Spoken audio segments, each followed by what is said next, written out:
Hello students, I'm Sonali ma'am from Class Toppers classes and I teach biology and chemistry. Today I'm doing this recording for chemistry revision for 9th ICSE board, and the chapter which I'm doing the revision is water. So there are some important questions which I'll be covering, which will be helpful for the students for their examination. Let us come to the let us start with this session. Let us start with the first question which I am displaying on the screen. You can clearly see the question: how does an increase in temperature affect? There are two sub questions in that: solubility of NaCl and solubility of CaSO4 in water. Now, if I say solubility, what do you mean by solubility? That is this particular salt, how much it is soluble. The solubility means the particular salt, how much it is soluble in water. So, if you talk about NaCl, the solubility of NaCl will increase with the temperature. See, every substance or every salt has their own solubility. So, NaCl will increase, the solubility of NaCl will increase with increase in temperature, slightly increase with increase in temperature. And when we talk about the solubility of CaSO4, calcium sulfate in water, calcium sulfate, the solubility will decrease with increase in temperature. So every salt has its own solubility in water. I hope this particular answer is everyone has understood with this answer, and let us go to the next question, the second question which I am displaying on the screen. The second question is give reason. Okay, now there are two give reasons. The first give reason is table salt becomes moist and sticky during the rainy season. Now everyone must have noticed that if you are just opening up the jar of your table salt, that is salt which we eat at home, and during rainy season the salt becomes moist and sticky. Now what is the reason? See, there are certain substances or there are certain salts which when exposed to the moisture or when it exposed to the air, they lose their moisture. But the reason for table salt is not that. It is not a deliquescent substances. What do you mean by deliquescent substances? See, deliquescent substance means the one which will absorb the moisture from the atmosphere, and that is why they become wet.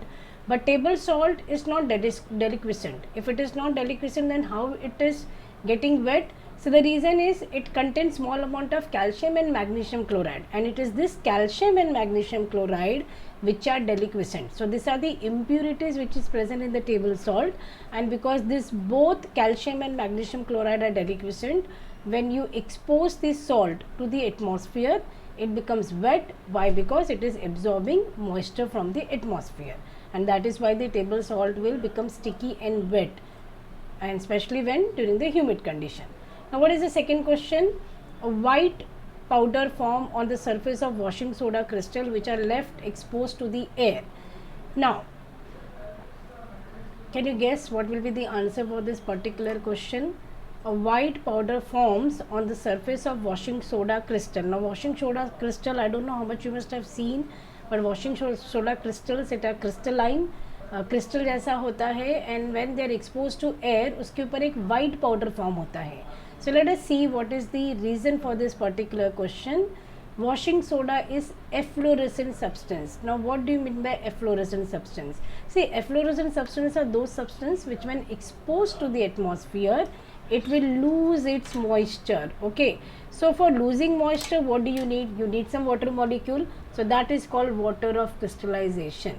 So washing soda has water of crystallization, means it has water molecule in its component as one of the component, and when it is exposed to the atmosphere, it loses this water of crystallization, and then it changes to amorphous state. Amorphous means powdery state.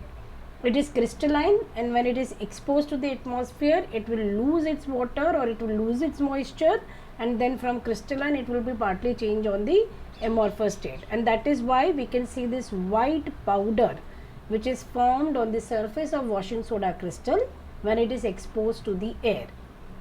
So these two questions are very important, particularly what is deliquescent, what is efflorescent. You can expect a question where they can ask you to differentiate between deliquescent and efflorescent. What is the difference between deliquescent and efflorescent, and also the examples of both. Okay, so now I hope this is clear to all of you. So let us go to the next question. The next question is displayed on the screen. Why is anhydrous CaCl2 used in a desiccator? Now, first of all, let us see what is the meaning of some terms, that is anhydrous and desiccator. See, anhydrous means, an means nothing, that is 0, you minus. So, an minus, and hydrous means water. So, when there is no water molecule present in a particular element, then what happens? We call it as anhydrous. So CaCl2, it does not have any water of crystallization with it. No water of crystallization like 5 molecules of H2O or 10 molecules of H2O. So this is anhydrous, that is without the water molecule. And why it is used as a desiccator? Desiccator means drying agent. Okay, desiccator means drying agent. So why it is used?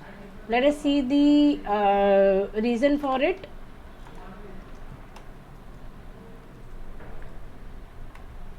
Okay, see, it is a deliquescent in nature. Now we have seen in the previous answer what is deliquescent. What are the deliquescent substances? Which absorb moisture. Okay, they do not have any water molecule. See how you can remember between deliquescent and efflorescent. Efflorescents have water molecule, so they lose water molecule when exposed to the atmosphere. Deliquescent does not have any water molecule in them, and that is why they absorb the moisture. And now what we can do, we can use them in the drying agent. We can use them as a drying agent or desiccating agent. Okay, so there are certain reactions which is happening, and in that reactions your moisture is formed, and we do not want this moisture as an end product. So what we need to absorb this moisture. So what we will do, we will pass that product through the desiccating agent. Okay, so in laboratory ऐसा test tube होता है, and ये particular में भी delivery tube होगा. सो ऐसे test tube में आपके डेसिकेटिंग एजेंट रखे हुए होते हैं. And then let us come to the next question, that is why anhydrous calcium chloride used in a desiccator. Okay, now here we have to see what are these two terms. Anhydrous. See, anhydrous means, an means nothing, 0, and hydrous means water. So those who do not contain any water molecule, they are called as anhydrous. So CaCl2, you can see CaCl2, this is akela, you do not have any water molecule in this. And what is desiccator? Desiccator means a drying agent. Okay, this is a drying agent. So why we need a drying agent in any reaction? See, certain reactions, what they will do, they will release moisture as an end product, and we do not want this moisture as an end product. So what we need to do, we need to absorb this moisture. So एक ऐसे test tube होगा, वो test tube में delivery tube से क्या करेंगे, हम and product को मॉइस्चर के साथ पास ऑन करेंगे, एंड देन यहाँ पे वो ड्राइंग एजेंट प्रेजेंट होगा. सो ये ड्राइंग एजेंट क्या करेगा, ये ड्राइंग एजेंट पूरे मॉइस्चर को एब्जॉर्ब करेगा और यहीं से एंड प्रोडक्ट को हम रिलीज करेंगे बाहर. That is how it is done. Okay, so let us see the answer for this. Your anhydrous CaCl2 is deliquescent in nature. We have already seen what is deliquescent in the previous slide, the one which absorb moisture. So that is why we use them in the we use them as a drying agent or or as a desiccating agent. Now what is the next second question? Name one substance which is efflorescent.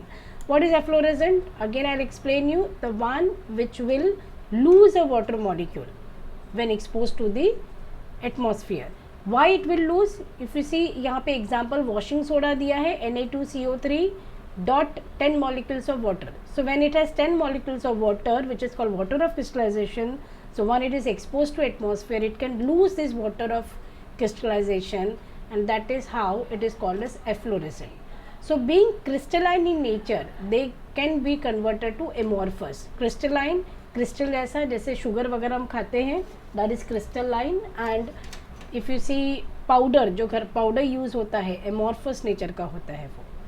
Okay, so this is what the answer for question number 3. Now let us move on to the next question.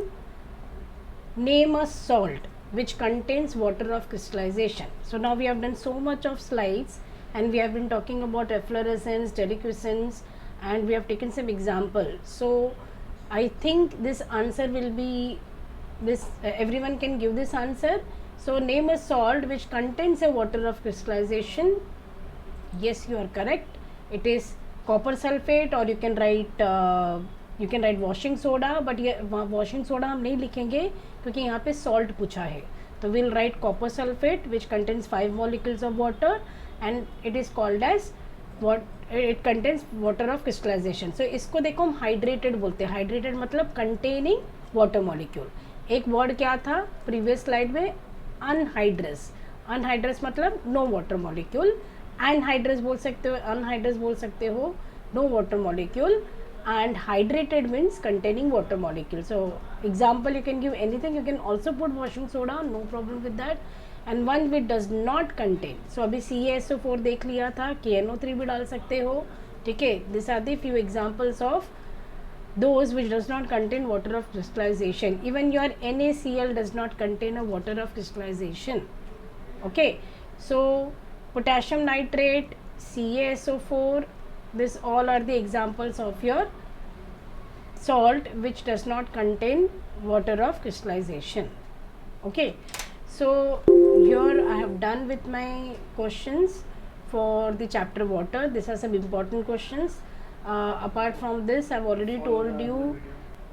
I hope that these questions will be helpful to all of you for your exams. It's a quick revision, some important questions, and also follow the video for other important questions of other chapters of chemistry.